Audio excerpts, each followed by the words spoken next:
Three boys rode their bikes down a dead-end road to rent a movie. A masked man was waiting in a car nearby and had been watching them for nearly 20 minutes before he made his move. He ordered two of the boys to run and not look back, or he would shoot them. The third boy, 11-year-old Jacob Wetterling, he pulled into the darkness. As he was handcuffed, Jacob asked his abductor one question: "What did I do wrong?" It would take 27 years for anyone to answer that question, or any question at all, about what happened to Jacob that night. When the answer finally came, it came from the one person who had known it the entire time. This is his story. This is Unsolved and Unforgotten. Tonight's case is different from most others in this series because it has an ending, a confession, a sentencing, and a body finally brought home. After 27 years, that changed how the entire country tracks convicted sex offenders. Everything in this episode is drawn from federal court records, Department of Justice statements, and verified reporting through July of 2026. Jacob Irwin Wetterling was born on February the 17th, 1978, the second of four children born to Jerry and Patty Wetterling. By the fall of 1989, he was 11 years old, living in St. Joseph, a small central Minnesota community of roughly 6,000 people, the kind of town where parents in 1989 still felt entirely comfortable letting their children ride bicycles to a nearby store after dark.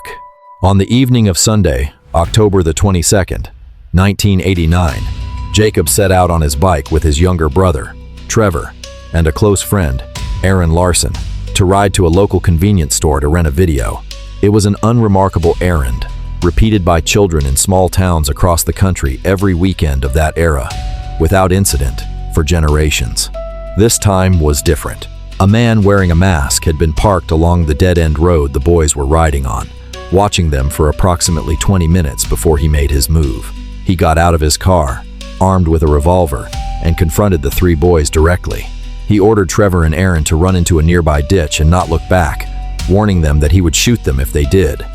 Both boys complied, running and hiding as instructed, terrified but unharmed.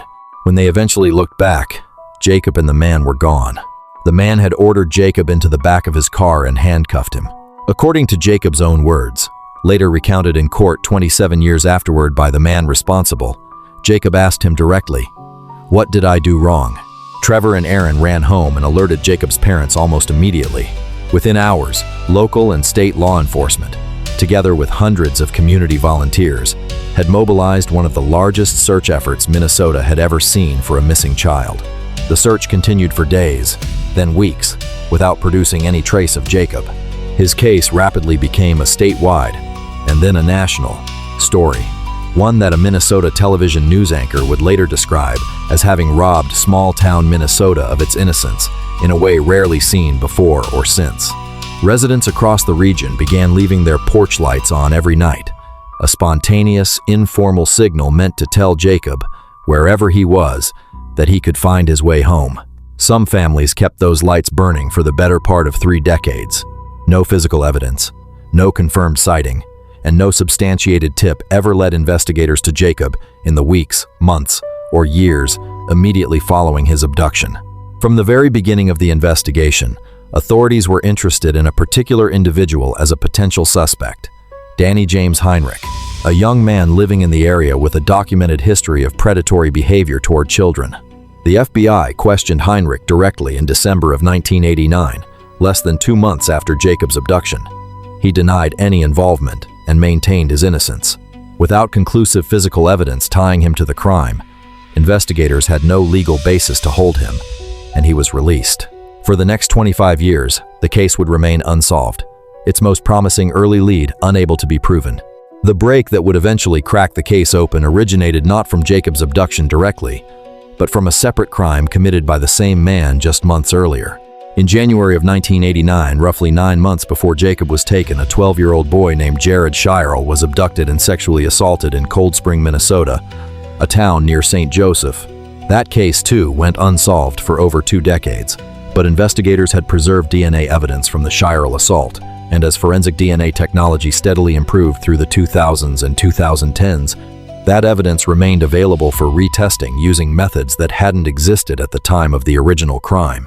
In 2015, as investigators took a renewed, technology-driven look at both the Wetterling and Shirel cases, DNA recovered from Shirel's clothing was matched to Danny Heinrich. Authorities executed a search warrant on Heinrich's home, and while that search did not immediately produce a break in the Wetterling case specifically, it did lead to Heinrich's arrest on 25 counts of possessing child pornography charges that would ultimately become the legal vehicle for finally resolving Jacob's case as well. In October of 2015, authorities publicly named Heinrich as a person of interest in Jacob Wetterling's disappearance for the first time in 26 years. Prosecutors faced a difficult strategic problem. The physical evidence connecting Heinrich to Jacob's abduction specifically, 27 years after the fact, was not strong enough on its own to guarantee a murder conviction at trial, and without Heinrich's cooperation, there was a very real possibility Jacob's family would never learn what had actually happened to him or recover his remains at all. U.S. Attorney Andrew Luger and his team made a calculated decision. Rather than risk a trial that might end without answers, they negotiated a plea agreement. In exchange for pleading guilty to a single federal child pornography charge, and for providing a full court-verified confession detailing what happened to Jacob, along with leading investigators directly to his remains, prosecutors agreed not to separately charge Heinrich with Jacob's murder. It was, by any measure, an agonizing trade-off, allowing a confessed child murderer to avoid a murder charge in exchange for the truth and for Jacob's physical return to his family. Luger later described the reasoning directly. After almost 27 years, Heinrich was finally willing to talk, and authorities felt they could not let that opportunity pass. Any deal offered, Luger said, would need to include a lengthy prison sentence, an independently verifiable confession, and in his words, bringing Jacob home. On August the 31st, 2016, Heinrich led investigators to a rural field in Stearns County. Excavation began that same day. Investigators first recovered a portion of a red St. Cloud hockey jacket matching the one Jacob had been wearing the night he disappeared. 2 days later, on September the 2nd, 2016, 26 years, 10 months, and 11 days after Jacob vanished, investigators recovered human remains, along with a t-shirt reading Wetterling. The remains were positively identified as Jacob's. On September the 6th, 2016, Danny Heinrich appeared in federal court in Minneapolis to formally plead guilty to the child pornography charge and, as part of that plea, to give a full public account, under oath, of what he had done to Jacob Wetterling 27 years earlier. With Jerry and Patty Wetterling present in a packed courtroom, Heinrich described, in his own words, confronting the three boys on the dead-end road, ordering Trevor and Aaron to run, and forcing Jacob into his car in handcuffs. He said he drove Jacob to a gravel pit near Paynesville, where he sexually assaulted him. Afterward, according to Heinrich's account, Jacob asked whether he was being taken home. Heinrich told him he could not take him all the way home. Jacob began to cry. Heinrich testified that as they were driving again, a police car passed nearby with its lights on, and he panicked. He loaded his revolver, which, he said, had not been loaded until that moment, and told Jacob to turn around. He held the gun to the back of Jacob's head and pulled the trigger. The gun did not fire. He pulled the trigger a second time. It fired, and Jacob fell to the ground, though according to Heinrich's own account, he was still alive, standing and crying, so he shot him again. Heinrich testified that he went home afterward, then returned a few hours later with a shovel, dragged Jacob's body roughly 100 yards, and buried him using construction equipment, still dressed in the reflective vest, red jacket, and blue sweatpants he had been wearing that night. About a year later, Heinrich said, he returned to the burial site and found that part of the jacket had become exposed above ground. He dug up the remains, placed the bones, skull, and clothing in a bag, and reburied them in a smaller, 2-foot hole in a pasture across the highway from the original site, the location he finally led investigators to in 2016. As part of the same plea, Heinrich also confessed to the January 1989 abduction and sexual assault of Jared Shirlaw, confirming what investigators had suspected for years, that the two crimes, committed 9 months apart in neighboring small towns, had been committed by the same man. On November the 21st, 2016, Danny Heinrich appeared before U.S.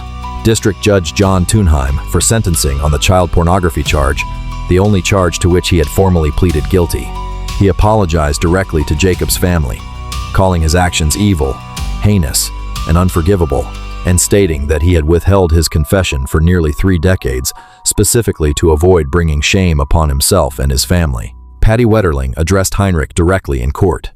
According to reporting on the hearing, she told him plainly that he did not have to kill her son, that Jacob had only been trying to go home.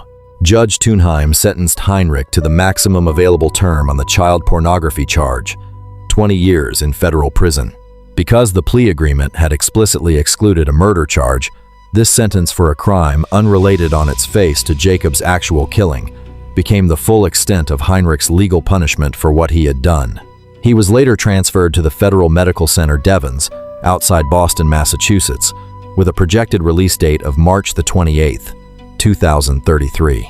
Minnesota state authorities have indicated they may seek Heinrich's civil commitment as a sexually dangerous person at the conclusion of his federal sentence, a legal process that could keep him confined indefinitely, even after his prison term formally ends. In the years following Jacob's abduction, long before Heinrich was ever identified, Jerry and Patty Wetterling channeled their search for their son into sustained, nationally influential advocacy work. They founded what became the Jacob Wetterling Foundation, later the Jacob Wetterling Resource Center, dedicated to child safety education and abuse prevention, an organization that, in the years since, has become part of the broader Zero Abuse Project. Their advocacy directly shaped federal law. In 1994, Congress passed the Jacob Wetterling Crimes Against Children and Sexually Violent Offender Registration Act, the first federal law in American history, requiring every state to establish and maintain a sex offender registry. It became the foundational legal framework later expanded by Megan's Law and the Adam Walsh Child Protection and Safety Act, and it remains, to this day, the basis for how law enforcement agencies across the country track convicted offenders. It is a legacy built from an unimaginable loss.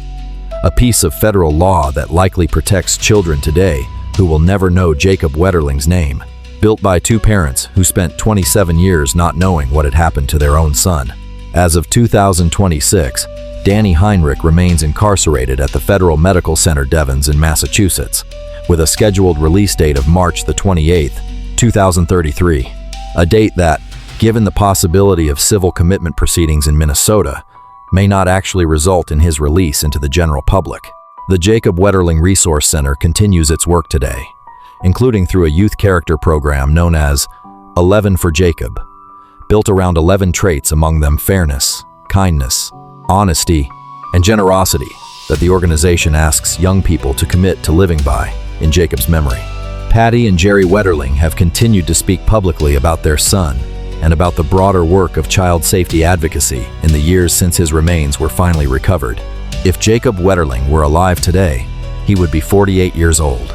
Jacob Wetterling asked his abductor a question that no 11-year-old should ever have to ask, and it would take 27 years, a separate unsolved assault case, and advances in DNA science that didn't exist in 1989, for anyone to give his family a real answer.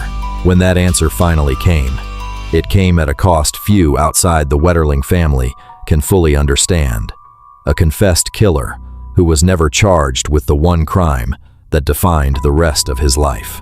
What Jacob's case left behind is unusual among the stories on this channel, not just grief and unanswered questions, but a piece of federal law that changed how an entire country protects its children, born directly from one family's refusal to stop looking. If this episode helped you understand how this case was finally solved, please like this video, leave a comment, and subscribe to Unsolved and Unforgotten for our next case. He is missing no longer. He is not forgotten.